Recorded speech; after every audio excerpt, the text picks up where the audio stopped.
Bapak, apa kabar?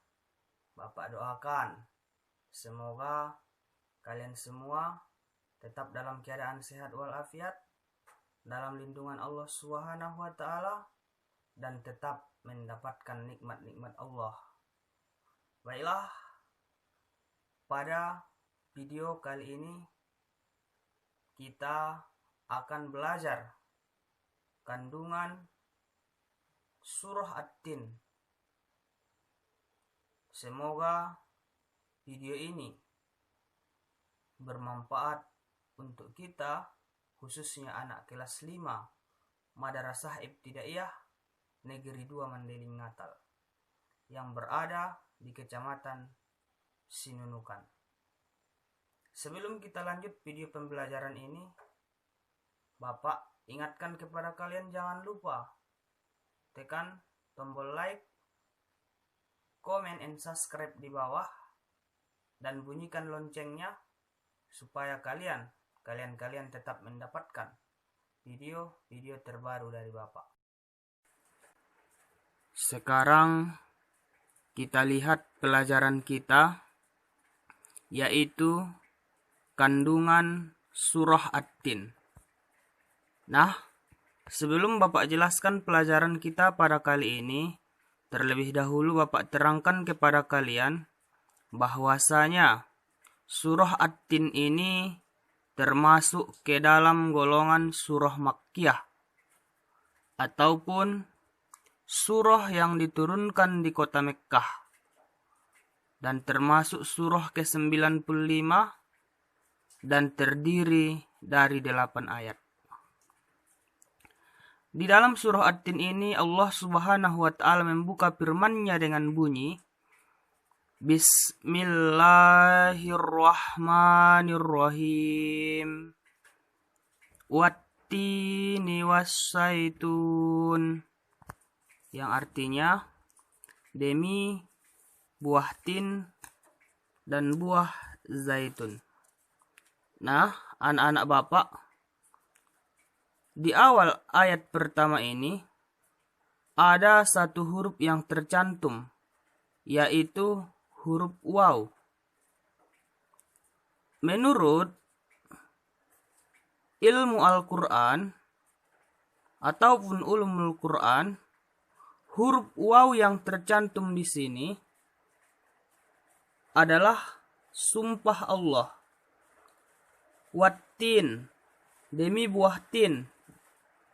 Wassaitun, dan buah zaitun.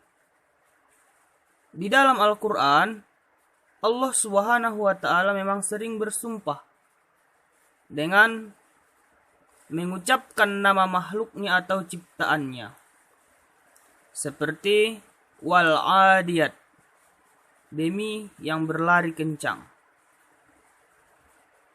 Nah, tetapi pada surah ini Allah berfirman wattin, demi buah tin, wazaitun, dan buah zaitun. Di surah lain juga Allah pernah berfirman wal asri, demi masa atau waktu. Nah, jadi Allah Subhanahu wa Ta'ala memang sering bersumpah dengan menggunakan kata waw di dalam ayat-ayat atau firman-Nya di dalam Al-Quran. At-Tin pada ayat pertama ini adalah merupakan salah satu makhluk ciptaan Allah yang berupa buah-buahan. Begitu juga dengan az-zaitun, adalah salah satu makhluk ciptaan Allah yang berupa buah-buahan, di mana kedua buah-buahan ini sangat banyak manfaatnya bagi kesehatan tubuh kita, baik dia dikonsumsi secara langsung maupun setelah terjadinya pengolahan dengan menggunakan teknologi, seperti pada saat sekarang ini apabila kita masuk ke minimarket, swalayan, maka sudah banyak sekarang yang menjual minyak zaitun yang dikemas, walaupun harganya sangat mahal. karena khasiatnya sangat baik bagi kesehatan kita. Seperti buah tin ini bisa menyembuhkan berbagai macam penyakit. Salah satu penyakit yang bisa disembuhkan oleh buah tin adalah penyakit wasir. Begitu juga dengan buah zaitun. Sangat banyak penyakit-penyakit yang bisa disembuhkan dengan menggunakan minyak zaitun ini. Mungkin anak-anak Bapak bertanya, kenapa Allah Subhanahu wa Ta'ala di dalam surah ini mengawali firman-Nya dengan kata waw yang berarti demi? Biasanya Allah Subhanahu wa Ta'ala menggunakan huruf waw ataupun sumpah di dalam awal surah karena akan ada informasi yang sangat penting yang akan dijelaskan di dalam ayat selanjutnya. Makanya Allah Subhanahu wa Ta'ala menggunakan huruf waw ataupun waw sumpah pada ayat pertama ini. Contohnya, si A berkomunikasi dengan si B. Si A bertanya kepada si B, apakah engkau akan datang besok? Maka si B akan menjawab, saya akan datang besok. Sungguhkah engkau akan datang besok? Si A belum percaya, maka si B akan bertanya tentang keseriusannya. Demi Allah, saya akan datang besok. Nah, kalau kita bersumpah dengan menyebutkan nama Allah, maka Allah biasanya bersumpah dengan menyebutkan nama makhluknya. Tetapi walaupun seperti itu, kita tidak boleh main-main dengan mengucapkan sumpah. Di dalam negara kita, Negara Kesatuan Republik Indonesia, kita umat Islam diperbolehkan oleh undang-undang untuk bersumpah. Tetapi kita hanya diperbolehkan bersumpah atas satu nama, yaitu nama Allah. Selain itu, kita tidak boleh mengucapkan sumpah kecuali dengan menyebut nama Allah Subhanahu wa Ta'ala. Nah, kemudian pada ayat kedua, Allah Subhanahu wa Ta'ala melanjutkan firman-Nya dengan bunyi waturi sinin, demi Gunung Sinai. Ini juga Allah Subhanahu wa Ta'ala masih bersumpah demi Gunung Sinai. Pada ayat pertama tadi Allah bersumpah 2 kali, dan pada ayat kedua ini Allah Subhanahu wa Ta'ala bersumpah 1 kali demi Gunung Sinai. Jadi sudah 3 kali. Wattini, wasyaitun, waturi sinin.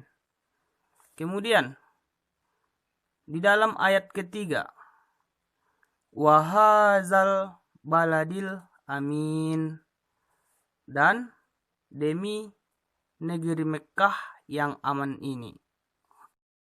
Jadi antara ayat 1 sampai dengan ayat 3 ada terhitung 4 kali Allah Subhanahu wa Ta'ala mengucapkan sumpahnya. Yang pertama demi buah tin, yang kedua demi buah zaitun, yang ketiga demi Gunung Sinai, yang keempat demi negeri Mekkah yang aman ini. Nah, jadi kita pun bertanya-tanya, informasi apa sebenarnya yang sangat penting yang ingin disampaikan oleh Allah Subhanahu wa Ta'ala yang terdapat pada ayat ini sehingga Allah Subhanahu wa Ta'ala bersumpah. Nah, rupanya informasi penting yang ingin disampaikan oleh Allah Subhanahu wa Ta'ala dalam ayat ini terdapat pada ayat keempat. Mari sama-sama kita baca. Laqad khalaqnal insana fi ahsani taqwim. Sungguh kami telah menciptakan manusia dalam bentuk yang sebaik-baiknya. Laqad khalaqnal insan, kami telah menciptakan manusia fi ahsani taqwim. Fi di dalam ahsani taqwim, sebaik-baik rupa. Rupanya dari ayat ini dapat kita simpulkan bahwasanya Allah Subhanahu wa taala menciptakan kita manusia dengan sebaik-baiknya apabila dibandingkan dengan ciptaan-ciptaan Allah yang lain, di mana sama-sama kita ketahui kita manusia ini diciptakan oleh Allah. Yang pertama menggunakan jasad, ada badannya. Kemudian di dalam jasad itu Allah memberikan kelebihan dibanding dengan ciptaan-ciptaan makhluk-makhluknya yang lain, yaitu adanya otak dan pikiran yang bisa dipergunakan oleh manusia untuk membedakan mana yang baik dan mana yang buruk. Kemudian di balik itu Allah juga menciptakan keseimbangan di dalam fisik manusia. Kita lihat keseimbangan apa yang terdapat di dalam fisik kita, mulai dari rambut sampai ke ujung kaki. Apabila kita lihat dari atas,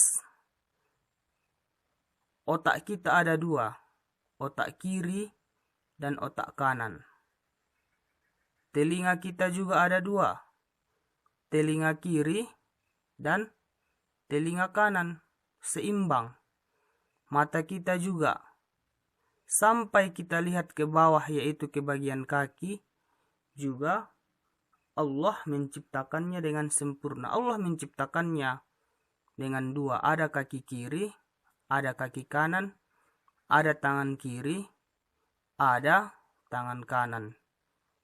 Nah, begitulah Allah Subhanahu wa taala sangat sempurna menciptakan kita manusia. Makanya kita tidak boleh lupa untuk bersyukur kepada Allah atas penciptaan yang begitu sempurna yang telah kita terima, yang diberikan oleh Allah Subhanahu wa taala. Jadi ada pertanyaan, lalu bagaimana Pak dengan orang-orang yang lahir dalam keadaan cacat?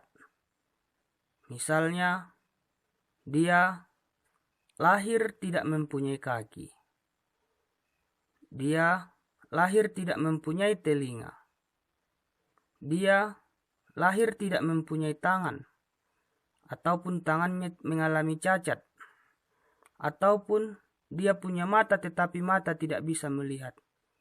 Memang Allah Subhanahu wa taala ada juga yang menciptakan manusia sedemikian rupa, tetapi jumlahnya sangat sedikit. Jadi walaupun ada manusia yang terlahir dalam keadaan cacat, fisiknya kurang, kita tidak boleh mengatakan mereka itu tidak sempurna. Allah Subhanahu wa taala telah menciptakan mereka sempurna sama seperti kita. Buktinya Pak,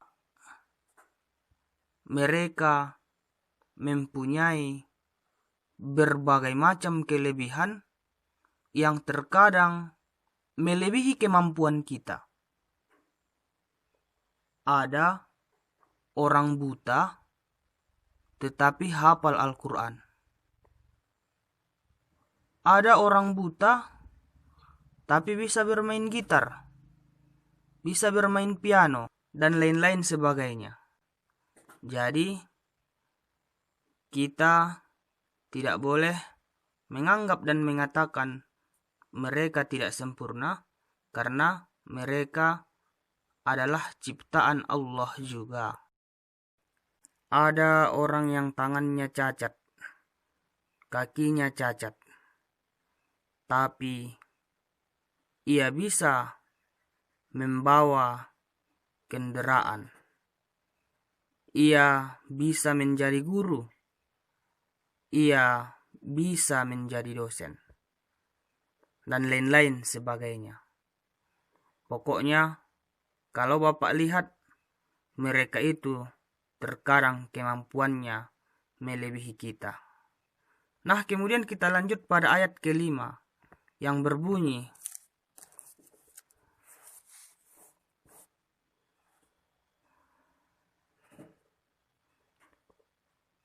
Summa rodadanahu asfala safilin. Kemudian kami kembalikan dia ke tempat yang serendah-rendahnya. Jadi, bagaimanapun kesempurnaan yang diberikan oleh Allah kepada kita, bagaimanapun ketampanan dan kecantikan wajah kita, bagaimanapun warna kulit kita, pada suatu saat kita akan dikembalikan ke tempat yang serendah-rendahnya. Yang dimaksud dengan tempat yang serendah-rendahnya pada ayat ini adalah api neraka. Tetapi pada ayat ke-6 Allah Subhanahu wa taala menjelaskan,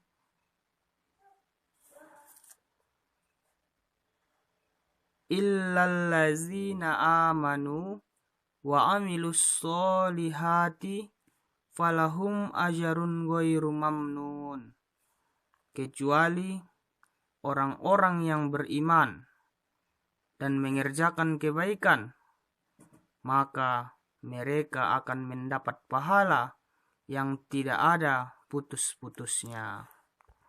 Jadi, seperti apapun paras, kegantengan, ketampanan, kecantikan warna kulit yang diberikan oleh Allah kepada kita, kita diperintahkan oleh Allah untuk beriman kepada Allah. Beriman maksudnya membenarkan dengan hati, mengucapkan dengan lisan, dan mengerjakan dengan anggota badan apa-apa yang telah diperintahkan oleh Allah Subhanahu wa taala, baik dia yang berupa wajib seperti solat, zakat, puasa, dan lain-lain sebagainya harus kita kerjakan. Begitu juga dengan amalan-amalan sunnah yang dikerjakan oleh Nabi kita, Nabi besar Muhammad Sallallahu Alaihi Wasallam. Tetapi tidak hanya sampai di situ. Kita juga harus mengerjakan kebaikan. Kebaikan, maka mereka akan mendapat pahala yang tidak ada putus-putusnya. Kebaikan yang dimaksud di sini adalah kebaikan yang mendapatkan pahala yang mengalir secara terus-menerus, ataupun disebutlah ia dengan jariyah. Contohnya, ikut bergotong royong membangun masjid, ataupun berinfak untuk pembangunan masjid, sekolah, yayasan anak yatim piatu, jalan raya, dan lain-lain sebagainya. Selama apa yang kita sedekahkan tadi masih dipakai oleh orang-orang, contohnya masjid, masih dipakai untuk sholat, apabila kita ikut berimpak di dalamnya, ataupun bergotong royong mendirikannya, baik dia sekolah dan lain-lain sebagainya, maka kita akan mendapatkan pahala yang tidak ada putus-putusnya. Sekalipun Allah Subhanahu wa Ta'ala telah mencabut nyawa kita, maka ini akan menjadi sebuah nilai pahala investasi bagi kita apabila kita telah meninggal kelak. Kemudian pada ayat ke-7 Allah Subhanahu wa Ta'ala berfirman, "Fama yukazzibuka ba'du biddin." Maka apa yang menyebabkan mereka mendustakanmu tentang hari pembalasan setelah adanya keterangan-keterangan itu? Maksudnya, suatu saat kehidupan yang kita rasakan sangat nikmat pada saat sekarang ini, maka suatu saat Allah tidak memberitakan kapan waktunya, tetapi kita bersiap-siaplah mulai dari sekarang. Kehidupan yang kita alami pada saat sekarang ini akan berakhir atau yang disebut dengan hari kiamat. Setelah itu, manusia akan dibangkitkan. Setelah itu, akan dilakukanlah yang disebut dengan yaumul hisab ataupun hari pembalasan. Kemanakah engkau buat rupa sempurna yang telah diberikan oleh Allah kepadamu selama engkau masih berada di atas dunia yang diciptakannya? Maka itu suatu saat akan engkau pertanggungjawabkan pada hari pembalasan. Tangan yang diberikan oleh Allah kepada kita, kita pergunakan untuk apa saja akan dihisab. Apakah tangan yang diberikannya itu berbuat baik atau berbuat jahat? Apakah mata yang diberikan oleh Allah kepada kita, kita bergunakan untuk berbuat baik atau berbuat jahat? Otak pikiran yang diberikan oleh Allah, apakah kita pergunakan berbuat baik atau berbuat jahat? Maka kita harus hati-hati. Ketampanan dan kecantikan yang kita pergunakan, yang kita miliki, yang diberikan oleh Allah, apakah kita pergunakan untuk berbuat baik atau berbuat jahat? Maka semuanya itu akan dihisab di hari pembalasan kelak. Kemudian Allah Subhanahu wa Ta'ala menutup ayatnya dengan bunyi, "Alaihissallahu biahkamil hakimin." Bukankah Allah hakim yang paling adil? Allah adalah hakim yang paling adil. Maksudnya, sedikit apapun kejahatan